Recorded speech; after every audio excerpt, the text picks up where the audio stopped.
Hey, hello, and welcome to another edition. We're going to actually have a name now. You guys ready for this? The unveiling of the name. Brrr, super creative, off the wall Summit Podcast, all right?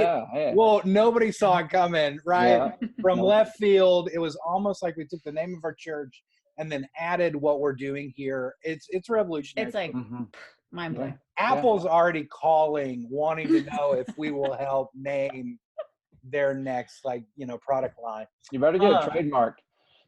This trademark, yeah. Yeah. There's probably a Summit podcast already. But anyways, Probably. Yeah. we're not trying to Yeah. be creative. We're trying to be practical. We're trying to be real. And so this last Sunday, we continue our walkthrough of Romans. We are in Romans 13 as a church, and we were specifically talking about don't fall asleep. But there was in verse 12, there's a specific kind of like nuance of saying, and so it says this. Here's verse 12. The night is far gone, the day is at hand, so let us cast off the works of darkness and put on the armor of light. This is a really cool passage, but it's this like imagery type passage, and I think sometimes when we see things like that, we may be good readers and going, oh, that's kind of a neat little saying. How do we actually do that? So, Tia, I'm coming to you first and foremost.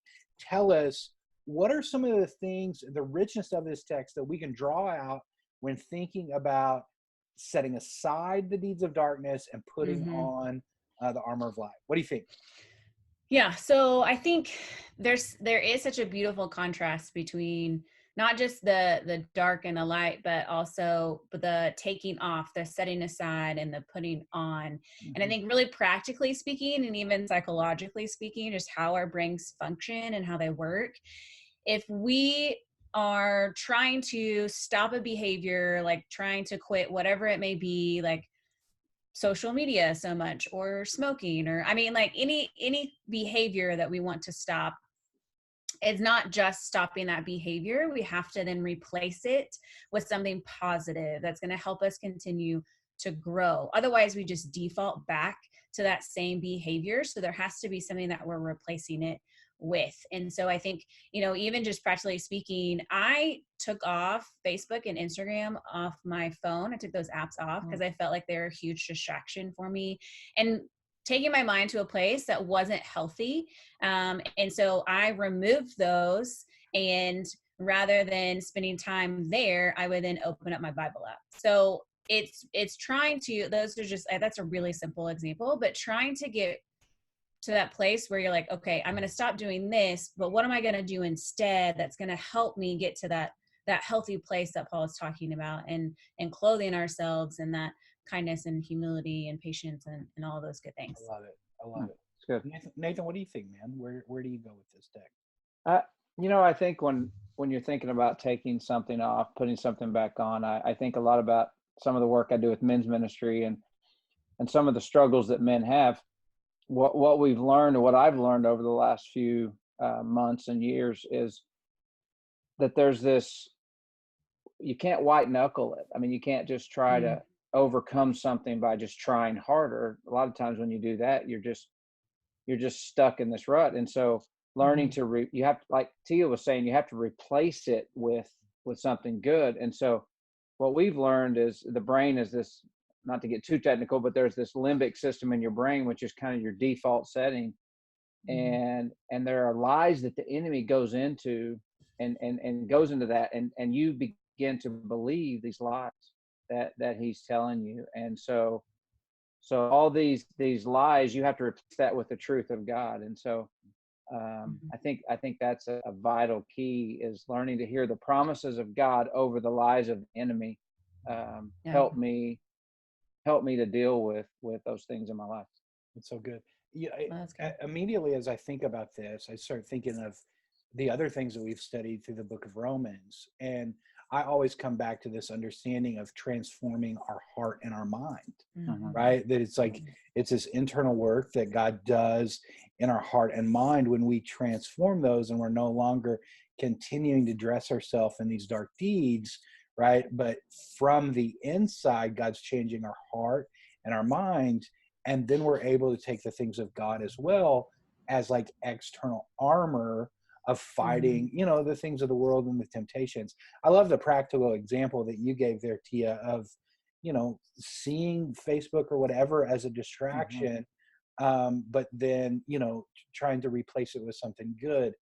If here's my struggle, and I think others are like me, sometimes though, we'll take off the Facebook ad, our app, and we just find ourselves more on Twitter, right? Or whatever that may be.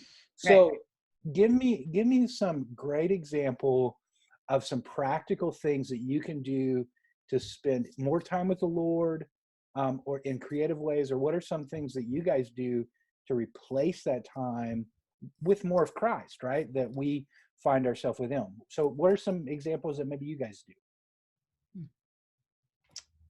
Let me go Tia, first. Yeah, go to you.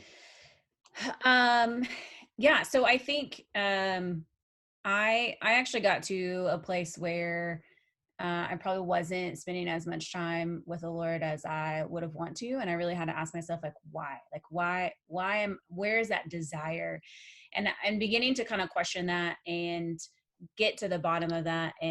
But I think that we have to ask ourselves sometimes, because I think that's where we fall asleep, is where we just kind of we just get in a routine, we get in a rut, we just start going through the motions. And it happens to all of us all the time. And so I had to stop and say, okay, so what are the things I'm going to put in place? And this is just getting really practical, but I put my phone, I don't sleep with my phone anymore. I put it in my bathroom. It's still my alarm. So I have to get up early enough, so where I can get up before the rest of the house. So I have that quiet time, but that forces me to actually get out of bed to go turn off my alarm. And so in that time, I'm even just, as I'm walking from my bed to my bedroom, or from my bed to my bathroom, I'm just starting to pray and just asking the Lord, like, just to meet me in that place, and just in having this desire, like just trying to reinvigorate this desire to meet with the Lord. I think that's realistic of us as humans. I think it's understandable as us as humans, because we can fill ourselves with so many other things other than the Lord. And so I think it's just going back to the fact that I know I need Jesus, and I cannot be the mom, the wife, the pastor, the friend without him.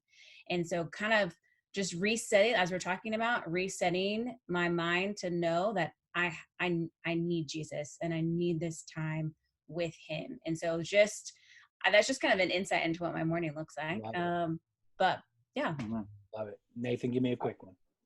I think I began to realize that I was just reading the Bible because it was a check off the to-do list.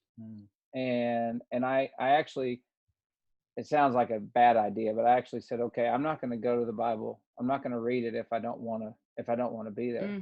And there was this season, it was a dry season. I don't recommend this, but I've come back now to this where there are still some days that it's like, okay, I'm going to do it. It's the first thing I do when I wake up. I pick up my phone and I start reading through the Bible, and I think it's become more of a desire, because I almost, again, I don't know that I recommend it, but I almost denied myself it, because I was like, you're doing this just as a rote memory, or just as a check off your list. And there are still days that, I read it and I go, okay, what was that for? Am I really into this? But each day just trying to say, God, speak to me, tell me something today.